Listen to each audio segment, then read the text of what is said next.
प्यारे बच्चों, कैसे हैं आप सब। उम्मीद है आप सब अच्छे ही होंगे।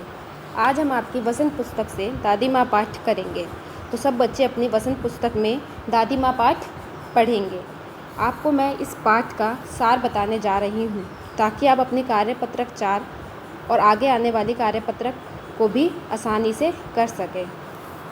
दादी माँ पाठ के लेखक हैं शिव प्रसाद सिंह। इस पाठ में लेखक ने अपनी दादी माँ का वर्णन किया है। उनकी दादी उनके परिवार की ही मुखिया नहीं थी, अपितु सुख दुख में पूरे गांव की मुखिया बन जाती थी।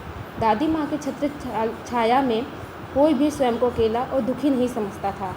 लेखक ने अब तक बहुत तरह के सुख और दुख देखे थे, परंतु जरा सी कठिनाई पड़ते ही वह अनमना सा हो जाता था।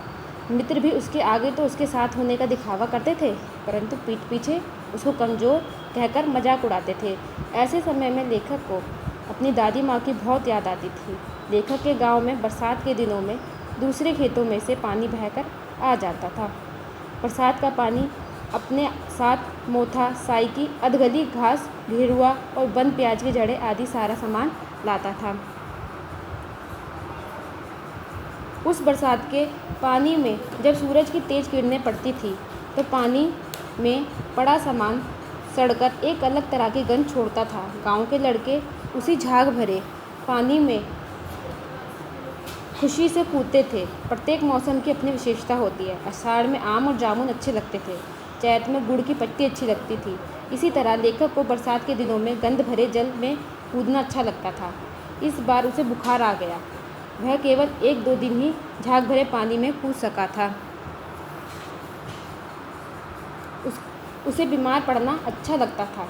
बीमारी में उसे दिन भर नींबू और साबु मिलता था, परंतु इस बार उसे जो बुखार चढ़ा था वह उतरने का नाम ही नहीं ले रहा था। उसकी दादी उसके माथे पे कोई अदृश्य शक्तिशाली चबूतरे की मिट्टी लगाती थी।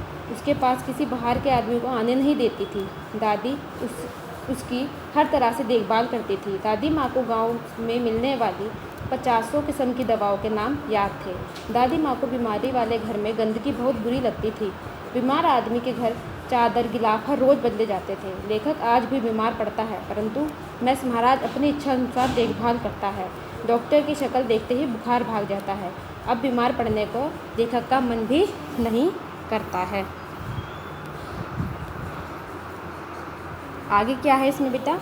आगे का सार यह है कि किशन भैया की शादी के समय दादी का उत्साह और आनंद देखते बनता था। बार बार बुलाने पर वह कहती थी काम काज का घर है, उसके बिना कुछ भी काम ढंग से नहीं होता। एक दोपहर दादी माँ रामी की चाची को डांट रही थी।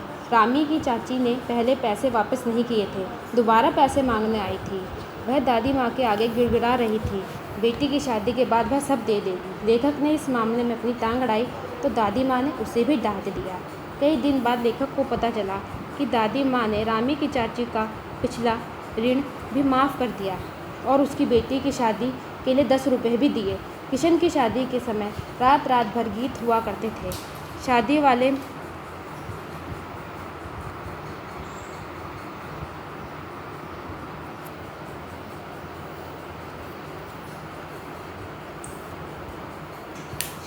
दिन बारात जाने के उपरांत घर में औरतें विवाह की रात का अभिनय करती थी। लेखक को बुखार आ रहा था, इसीलिए नहीं गया। उसके मामा का लड़का शहाब देर से पहुंचने के कारण बारात से जाने में रह गया। दादी माँ ने लेखक को पास ही चारपाई पर सुला दिया। औरतों ने ऐतराज़ किया, उस समय यहाँ लड़के का काम नहीं है। दादी माँ ने कहा, यह बहुत बड़ा नहीं है, छोटे लड़के और ब्रह्मा में कोई अंतर नहीं है। दादी माँ ने अपने जीवन में बहुत सुख दुख देखे थे। कब जीवन का चक्र उल्टा पड़ जाए यह दादी माँ जानती थी। दादा की अचानक मृत्यु से दादी उदास रहने लगी। उनकी मृत्यु पर पिताजी और दादी माँ को उनका शुभचिंतक बताने वालों की कमी नहीं थी। इन्हीं शुभचिंतकों के कारण घर की स्थिति बिगड़ गई थी। दादी माँ के मना करने पर दादाजी के श्राद्ध पर पिताजी ने खूब धन खर्च किया था। उन्होंने खर्चे के लिए पैसा उधार लिया। एक दिन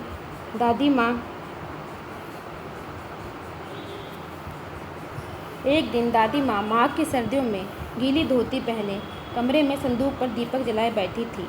लेखक उनके पास जाकर बैठ गया। उसने दादी माँ और उनके रोने का कारण पूछा। दादी माँ ने उसे टाल दिया। अगली सुबह लेखक ने देखा कि उसके पिताजी और किशन भैया दुखी मन से कुछ सोच रहे थे।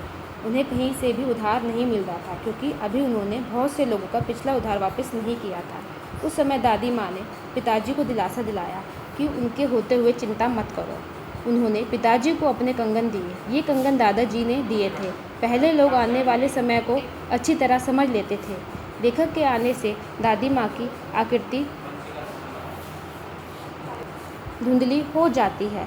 उसके हाथ में किशन भैया का पत्र था, जिसमें लिखा था कि दादी माँ नहीं रही। लेखक को इस समाचार पे विश्वास नहीं हो रहा था। अब सब बच्चे इस पाठ को अच्छे से पढ़ेंगे और इस सार को समझेंगे।